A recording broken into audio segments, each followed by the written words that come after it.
Olá pessoal, tudo bem com vocês? Bom, estou de volta depois de um hiato aí no canal. Enfim, andaram acontecendo aí algumas coisas, vida, né?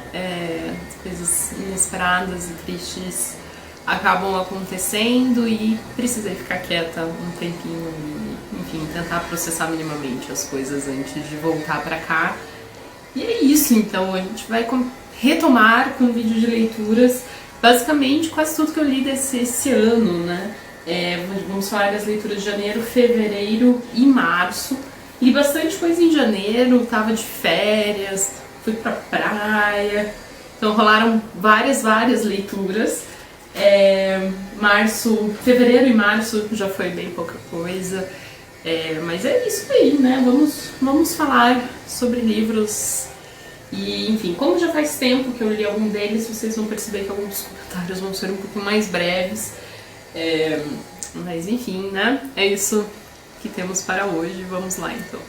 Bom, eu comecei o ano lendo o terceiro livro da série da Becky Chambers. Eu li em inglês no Kindle, que é o Record of a Spaceborne Few, que em português saiu como Os Registros Estelares de uma Notável Odisseia Espacial, pela Dark Side, com tradução Flora Pinheiro. Depois, ainda em janeiro, eu não li eles em seguida, mas eu acho que eu vou juntar eles aqui, eu acho que vai fazer mais sentido. Eu também li o The Galaxy and the Ground Within, que era o último da coleção, que saiu como A Vida Compartilhada em uma Admirável Órbita Fechada, e a tradução também é da Flora. Gostei de terminar. O Record of a Spaceborne Few vai puxar para uma coisa um pouco mais humana, assim, porque vai falar sobre como os humanos se encaixam mais nesse mundo da Becky Chambers. Vai acompanhar os... como é que chamava? Mas as naves que os humanos enviaram para o espaço depois que a Terra se torna um planeta inabitável. E enfim, como muitas dessas pessoas acabaram saindo dessas naves, indo viver em outros planetas, mas muitas continuaram nesse ambiente. Então vai falar um pouco sobre o ambiente, a criação desse ambiente, a vida lá e tal. Eu gostei de ter lido, mas eu acho ele um pouco menos charmoso do que outros livros da Becky Chambers, porque eu acho que uma das coisas que eu mais gosto dela é o jeito que ela cria esses outros povos e a interação entre eles. E apesar disso continuar existindo nesse livro, né, ainda tem, né, esses humanos ainda estão nesse universo integrado, digamos assim. Mas esse contato entre os diferentes não é tanto foco, assim. Isso volta a ser o foco no The Galaxy and the Ground Within, e esse aqui eu gostei bem mais. Então, esse aqui a gente tem basicamente um livro de confinamento. Várias dessas pessoas, vários desses indivíduos de povos diferentes estão no mesmo, tipo, uma espécie de porto, assim. E a conexão para eles continuarem suas viagens tem um problema técnico e eles ficam restritos a ficar nesse lugar por algum tempo, enquanto as coisas se ajeitam, e daí a gente tem esse contato todo. Então esse aqui eu achei bem mais divertido, e aqui ela começa a entrar um pouco também em questões de limitações desse universo conectado, assim, né, dessa comunidade intergaláctica, assim, um dos grupos, uma das personagens que aparece aqui, ela tem bem mais dificuldade de se inserir nas coisas, e isso tem uma questão política, enfim, já foi um pouquinho mais interessante.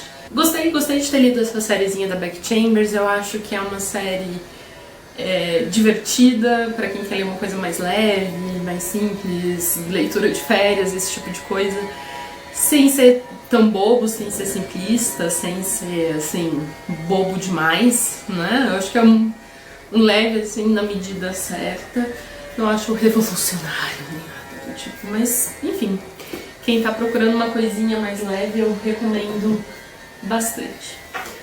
Eu acabei falando de 2 livros já, né, mas como eu falei, eu li o primeiro da Becky Chambers, o segundo livro que eu li foi o Alfred e Emily, da Doris Lessing. A tradução é da Beth Vieira e da Heloísa Jean e foi publicado pela Companhia das Letras já tem um tempo. Esse livro aqui foi um livro que eu encontrei no sebo, foi publicado no Brasil em 2009. Esse aqui é um livro que eu achei muito bonito, é o primeiro livro, eu acho, que eu leio da Doris Lessing, que eu me lembre, pelo menos, e gostei muito. Ela vai falar sobre os pais dela, Alfred e Emily, eles que estão aqui na capa, e ela vai falar 2 momentos, o texto tem 2 grandes momentos, assim. Uma parte ficcional, de o que poderia ter acontecido com os pais dela se tivessem tomado outras decisões. A segunda é o que aconteceu, como que foi a vida dos pais dela. E eu acho tão sensível, assim, foi tão bonito ver essa crença dela, o que poderia ter sido, como poderia ter sido diferente. Quase que tentando dar para os pais dela o que eles não tiveram em termos de felicidade, qualidade de vida, enfim. Então eu achei muito sensível e achei muito sensível a maneira com que ela encaminha a narrativa, assim, como que ela apresenta a ideia no prefácio e depois encaminha para a segunda parte, enfim, achei bem gostoso de ler. É bem doído também, porque os pais dela moraram na África no momento de colonização e, obviamente, a colonização provavelmente é pior para quem já estava lá, né, para os povos invadidos, não quero questionar isso de maneira alguma, mas também mostrando o ponto de vista das pessoas que estão colonizando e que foram muitas vezes levadas para lá com justificativas falsas, expectativas grandes que não vão se concretizar e por aí vai, né? De novo, os invadidos com certeza é muito pior, não tô questionando nada disso, mas também mostrando esse aspecto, né? Gostei bastante de conhecer a escrita dela, é uma autora que eu quero continuar lendo, quero continuar conhecendo, inclusive se vocês gostam e recomendam algum livro dela, por favor, deixem aí nos comentários também. Um terceiro livro que eu li foi A Maravilhosa Trama das Coisas, da Robin Wall Kimmerer. A tradução tá bem escondida, hein? Intrínseca. A tradução de Maria de Fátima Oliva do Couto. O subtítulo é Sabedoria Indígena, Conhecimento Científico e os Ensinamentos das Plantas. É muito interessante porque a Robin, ela é descendente de povos indígenas americanos, norte-americanos, mas ela teve um caminho acadêmico bastante intenso, né? Ela fez até o doutorado, foi dar aula, então ela está muito inserida no ambiente acadêmico na área de biologia. E aqui ela vai tentar juntar um pouco as coisas, assim, algumas coisas da sabedoria indígena, coisas que ela aprendeu em casa, coisas que ela foi aprendendo com outros povos depois, o conhecimento científico e como essas coisas se juntam em muitos aspectos. Como os povos indígenas conseguiram criar muito conhecimento, ainda que não seguindo o padrão acadêmico ocidental, né? Como essas coisas se complementam muito bem. Achei muito bonito o jeito que ela apresenta. É um livro de não ficção muito fluido, muito gostoso de ser lido. Eu diria só que é um pouco repetitivo em algumas coisas, assim, eu achei ele um pouco excessivamente longo, eu acho que merecia uma editada, assim, acho que dá pra dar uma secadinha nele. Mas tirando isso, eu acho que isso também não é um demérito grande, acho que talvez só ler ele um pouco mais devagar já basta pra resolver essa questão, né? Recomendo bastante, é muito sensível, muito bonito, e aprendi muita coisa sobre plantas e, enfim, acho que ela tem uma visão muito respeitosa, assim, das plantas enquanto outros indivíduos, assim, tá. Bom, originalmente é essa altura que eu li o segundo Becky Chambers, mas já falamos sobre ele, então vamos para o próximo livro. Eu li A Exposição, da Nathalie Leger. Tô fazendo o meu melhor para falar. Tradução da Letícia May, saiu pela DBA. Esse aqui é um livro muito interessante, é um livro curtinho, mas achei tão inesperado. A Nathalie Leger tinha sido convidada para fazer uma interação artística no museu. Então a ideia é que ela escolhesse uma obra, algumas obras do catálogo desse museu, da coleção no museu, para fazer ali algum tipo de intervenção, escrever um texto, enfim. Quando eu digo intervenção, não mexer na obra em si, né, mas trazer uma nova luz para aquela obra. E quando ela escolhe falar sobre a Virginia Oldoni, a Condessa de Castiglione. Estou fazendo meu melhor de novo. Porque é uma mulher que foi fotografada muitas vezes. E isso quando a gente está pensando ainda em primórdios da fotografia, assim. Então, é um estúdio de fotografia, que é o Meyer e Pearson, que fotografava a alta roda parisiense, e tem muitos retratos dessa condessa. E ela pensa muito sobre esses retratos, a Nathalie, né? Vai pensar muito sobre esses retratos, quem era essa mulher, por que a gente tem tantas imagens dessa mulher, mas tão poucas informações concretas sobre ela. Ao mesmo tempo que a ideia dela de trabalhar com essas imagens e essas fotos é rejeitada pelo museu. E então ela também vai pensar quem pode falar, sobre o que se pode falar, por que o museu não valorizou essas obras do seu catálogo. Enfim, ela vai pensar muito sobre questões de imagem, basicamente. É um livro que eu gostei muito, me intrigou muito. Ele é uma leitura rápida de tamanho, mas ele é razoável, assim, eu diria não denso de um jeito ruim, mas tem muita coisa nele, assim, sabe? Apesar de ser breve, eu acho que ela consegue abordar a discussão dela com alguma profundidade, assim, isso é muito bom. Eu acho que quem gosta de Susan Sontag pode gostar muito desse livro. Eu acho que quem gosta de Maggie Nelson pode gostar muito desse livro. Roland Barthes, né? Com certeza. Eu acho que é pra esse pessoal. Recomendo muitíssimo, muitíssimo. Uma surpresa super legal e vale a pena dar uma olhada nisso. Bom, depois disso, no projeto Anier No veio A Vergonha, tradução da Marília Garcia. Não vou me aprofundar muito nele aqui, porque eu já falei sobre ele aqui no canal, tem um vídeo só sobre ele. Esse aqui é sobre a relação dos pais dela. Então, enfim, deem uma olhada lá, vou deixar o link.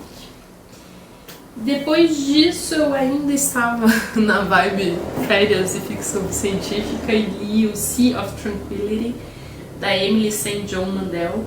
Essa aqui é a autora do Estação 11, que eu não li ainda, mas esse aqui foi publicado pela Picador.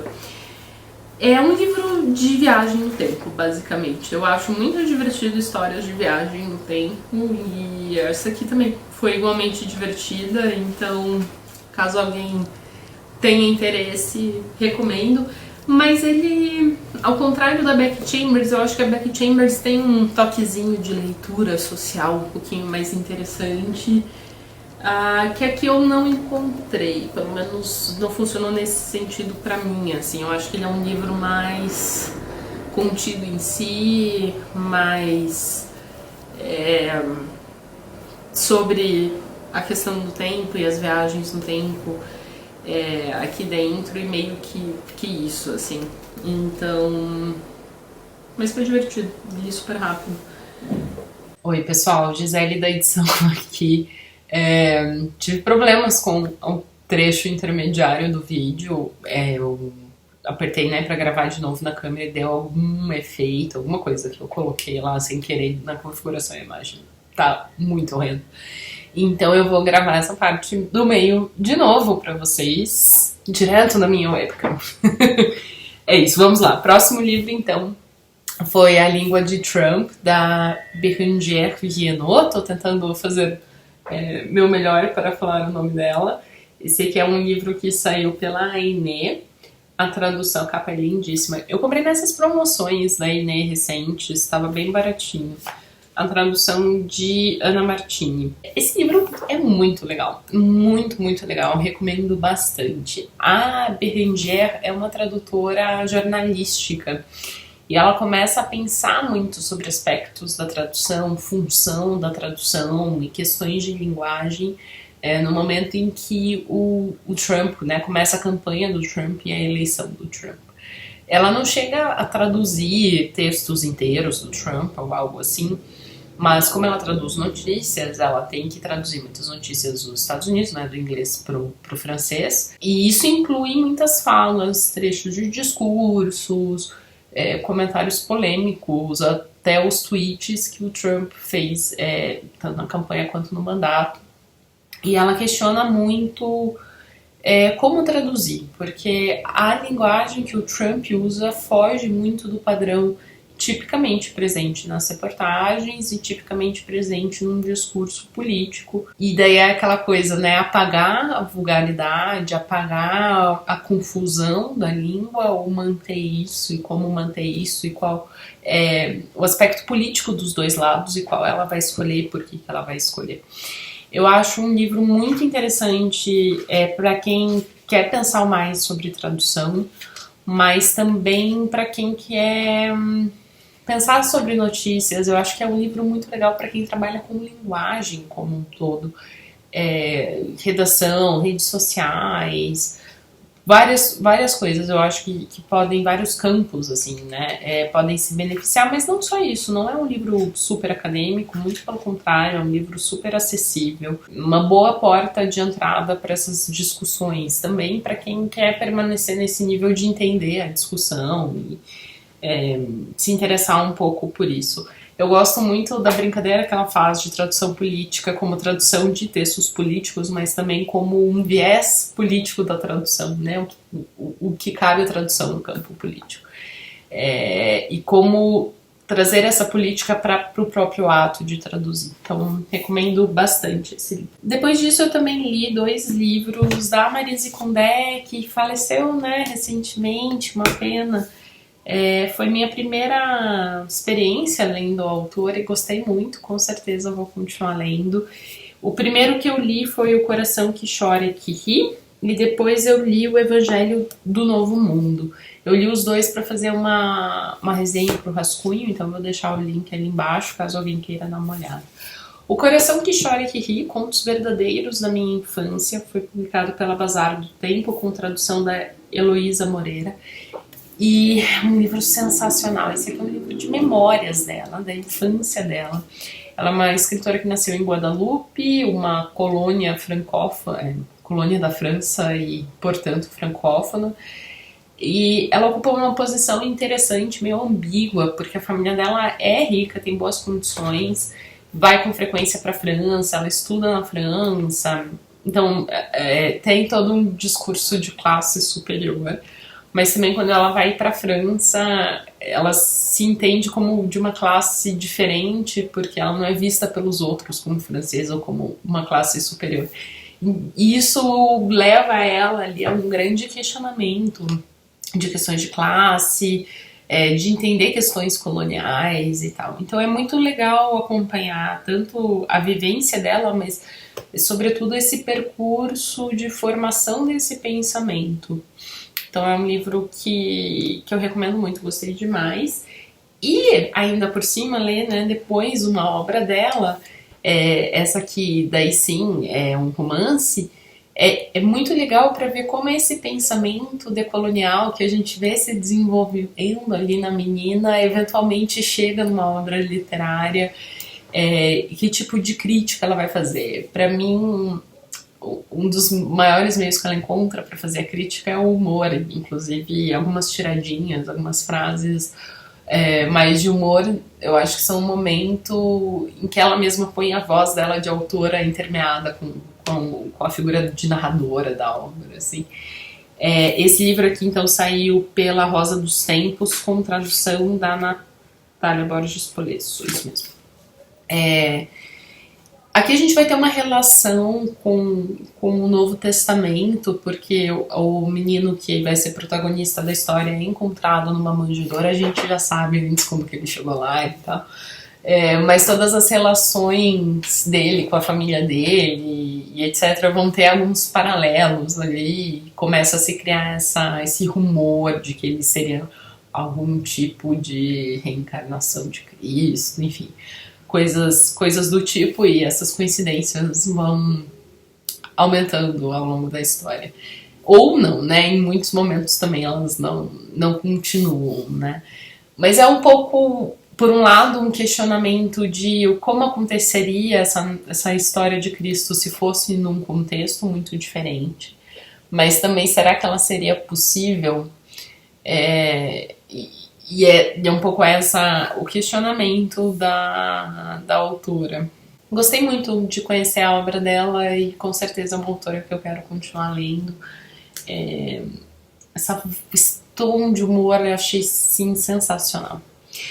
Bom, depois disso eu li um texto curto do Stefan Zweig, que é Os Pescadores à Margem do Sena. Eu não sei como tá para encontrar essa edição agora, porque ela é uma edição comemorativa, foi publicada pela Passaredo Edições, com o apoio da Embaixada da Áustria. É uma edição comemorativa aos 10 anos da Casa Stefan Zweig. A tradução do texto em si foi de 3 pessoas, Larissa Fumes, Mariana Holmes e Marina Brito. Mas o livro também tem outros textos, por exemplo, da Cristina Michelis, que é a coordenadora da Casa Stefan Zweig, uma das pesquisadoras dele aqui no Brasil. Tem um texto do grupo de estudos também sobre a obra dele, enfim. Então tem todo um contexto maior, uma apresentação do embaixador e tal. Mas esse aqui é um texto curto, que fala sobre paz, guerra, mostra muito essa leitura de sociedade que o Zweig tem, esse viés pacifista do pensamento dele. E foi legal conhecer um pouquinho mais do Zweig também. Depois disso, 50 Sounds, da Polly Barton, da Fitzcarraldo Editions. Esse aqui é um livro, a Polly é uma tradutora, ela traduz do japonês para o inglês e ela vai contar aqui um pouco a experiência dela aprendendo o japonês e por que essa língua, como é que foi aprender e eventualmente como é trabalhar com a língua também. Ele é um livro que eu acho que tem alguns apelos diferentes, eu acho que tem um apelo em geral para pessoas que gostam de línguas, de pensar a relação entre as línguas e aprender línguas mesmo que não seja o japonês, porque eu acho que essas experiências não são necessariamente universais, mas acho que dialogam muito, então esse aspecto em si só é interessante. Mas imagino que quem aprenda japonês ou saiba japonês vai encontrar umas camadas ainda mais interessantes no livro, não é o meu caso.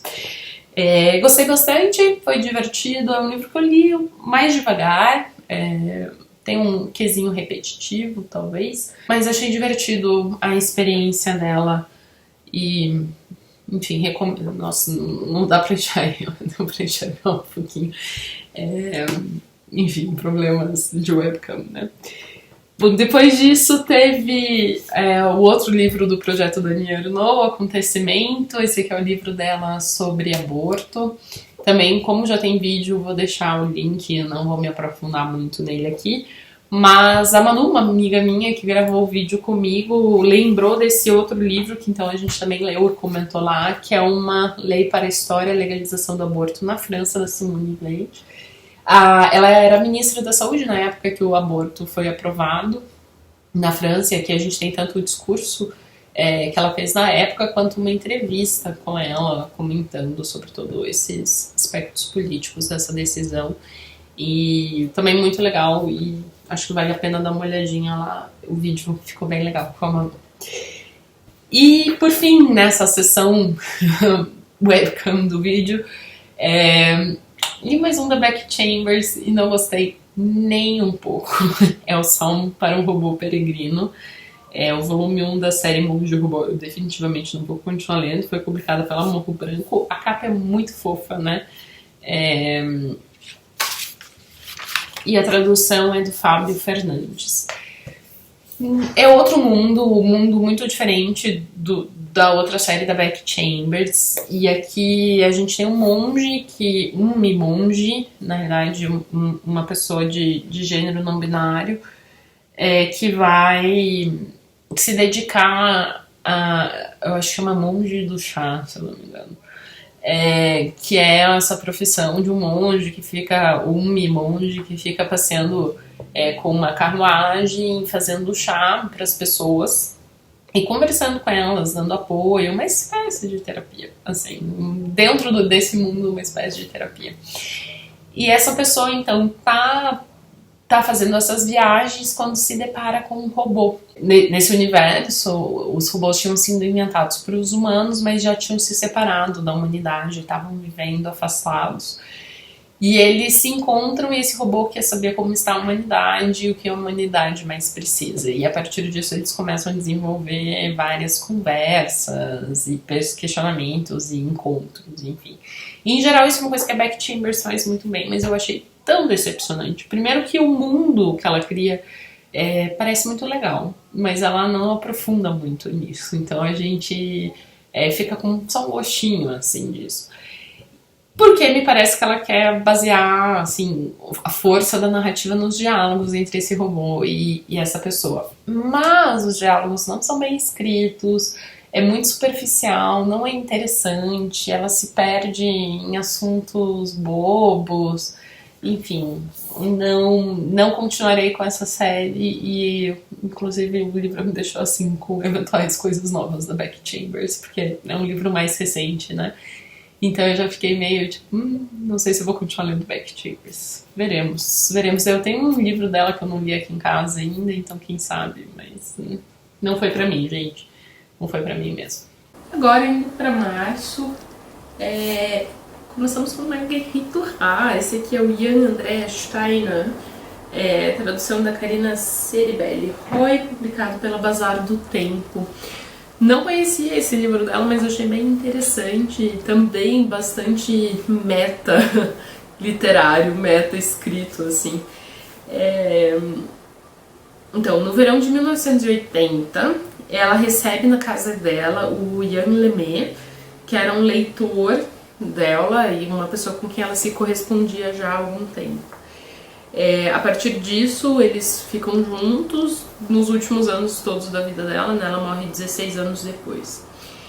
E aqui ela conta pra gente o começo da história dos dois, só que também, assim, a história, é um livro com camadas, basicamente, porque a gente vai ter as conversas, deixa eu ver aqui as minhas, porque a gente tem... a pessoa faz anotações no livro. A gente tem esse casal que conversa sobre muitas coisas, e entre as coisas que eles conversam estão as obras dela, ou melhor, estão as personagens e os enredos que ela está desenvolvendo, que ela tem na cabeça. E aos poucos, essas personagens não só começam a fazer parte dos diálogos do casal, mas eles vão... essas histórias vão tomando protagonismo, assim, elas vão se tornando... O casal fica já bem em segundo plano, quase some, e essas outras histórias que vão tomando o protagonismo e virando as histórias que ela está elaborando, né? Tem muito... nessas histórias tem muito sobre elaboração da guerra ainda, do que ela sentiu e traumas em relação à Segunda Guerra Mundial. E também tem um casal com uma diferença de idade grande, né? Assim como a Marguerite e o Ian, mas um momento de vida completamente diferente. O que eu acho que perpassa várias dessas histórias são os sentimentos de dor, assim, os sentimentos de trauma, que dão essa conexão. E é um livro curto também, mas é um percurso interessante que ela faz a gente atravessar, de de ir levando a gente de um casal para esse um núcleo, para outro núcleo, assim, de um jeito que faz sentido, não é estranho, assim, ela realmente nos encaminha para as coisas, assim. Então é um livro estranhozinho, mas bastante bem escrito, interessante. Não é dos meus favoritos da Duha, mas gostei bastante de ter lido também. Depois disso, eu li um livro emprestado e eu não fiz imagens, mas devia ter feito, porque era bem bonitinha a edição. Mas eu vou pegar umas fotos e colocar aqui, que é o Dramaturgias Indígenas, publicado pela N-1. É uma coletânea de peças de teatro, então são vários cadernetinhas assim dentro de uma caixa. Muito interessantes, gostei muito da seleção, a gente tinha uma seleção bem variada, de coisas escritas mais por jovens, coisas escritas por autores já mais maduros, tipo Krenak. Enfim, eu acho que é um trabalho bem legal, vale a pena dar uma olhada também. Depois teve mais um Anierno. O meu vídeo de Anierno de março está atrasado, ele será juntado com o de abril, então logo mais tem de 2 livros juntos. Mas eu li o Think Sim, que foi traduzido para o inglês pelo Jonathan Kaplansky, que é uma espécie de diário também dela. Eu vou deixar para falar mais sobre ele no vídeo específico, para não ficar muito repetitivo. Mas, enfim, tá aqui. A leitura aconteceu, a gravação do vídeo que não. Por fim, tá aqui o Palestina, do Joe Sacco. Essa aqui é a edição da Vineta, que é a edição mais recente, se eu não me engano, de 2021, tradução de Cris Siqueira. E eu gostei de finalmente ter lido esse livro, é um livro que eu queria ler desde a época que eu fiz jornalismo, que faz muito tempo, uma reportagem em quadrinho, e com certeza marcou muito o jornalismo, assim, né? Ele foi lançado entre 93 e 95, em revistinhas mesmo, né? Aqui tá tudo compilado. Então foi legal por causa disso. Foi legal conhecer, foi legal, né, essa parte. Tem algumas coisas que eu acho que já estão um pouco ultrapassadas. Uma das coisas, eles falam no próprio livro. Tem um texto do próprio Joe Sacco que vai falar um pouco sobre o estilo, que ele recebeu muitas críticas de ter esse estilo meio de caricatura, assim. Verdade é que todo mundo é assim, né? Não é que ele tá caracterizando as pessoas de Israel ou da Palestina ou alguma coisa assim de um jeito pejorativo. Ele mesmo, né? Quando ele aparece, ele também tá nesse estilo de caricatura, então realmente é o estilo dele para todas as pessoas, mas eu acho que não combina tão bem assim com o quadrinho. Isso, assim, eu não tô acusando ele de caracterizar algum povo específico, realmente é todo mundo, mas não acho que combine muito bem. E tem uma coisa do jeito dele de narrar que é um pouquinho repetitiva pra mim. Pelo menos pra ler assim ele inteiro, né? Talvez lendo nos volumes não fosse tão repetitivo, então talvez tenha alguma relação com isso. Mas assim, eu acho que é uma obra importante de qualquer forma, né? Tanto para o jornalismo quanto para conversas sobre a própria Palestina, né? Então, nesse sentido, acho que é um livro importante e eu gostei de ter lido também. Bom, pessoal, é isso. Então, essas foram as minhas leituras de janeiro a março. Espero que vocês tenham gostado do vídeo. Caso já tenham lido alguma dessas coisas, me avisem o que vocês acharam nos comentários. Me avisem também o que vocês andam lendo aí de bom esse ano. E espero que a gente não demore tanto para se ver de novo agora. Até a próxima. Tchau, tchau.